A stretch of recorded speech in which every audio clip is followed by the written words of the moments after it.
శ్రీమాత ఈరోజు శుభదినంగా భావిస్తున్నా. ఎందుకంటే మా ఒక పాత్రికేయ మిత్రులందరూ ఇక్కడికి రావడం.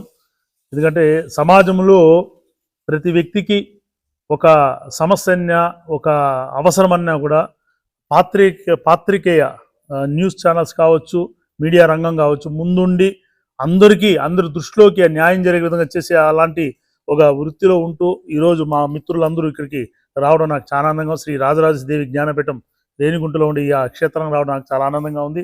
అదేవిధంగా రాబోయే కాలంలో కొన్ని అనేక దైవ కైంకర్యాలు కార్యక్రమాలు చేస్తున్నాం. ఆ కైంకర్యాలు కూడా మా మిత్ర బృందమందు సహకరించారు. ఇంతకు ముందు కూడా గతంలో ఇక్కడ జరిగిన కార్యక్రమాల్లో దేశ విదేశాల నుంచి వచ్చిన అనేక 140 మంది మన విదేశస్తులు వచ్చారు, 35 దేశాల నుంచి.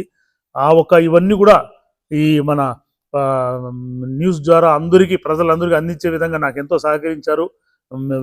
వీళ్ళందరూ రావడం నాకు ఆనందంగా ఉంది. ఈ క్షేత్రంలోకి మన శివరాత్రి రోజు మహాశివలింగ ప్రతిష్టాపన కూడా జరిగింది.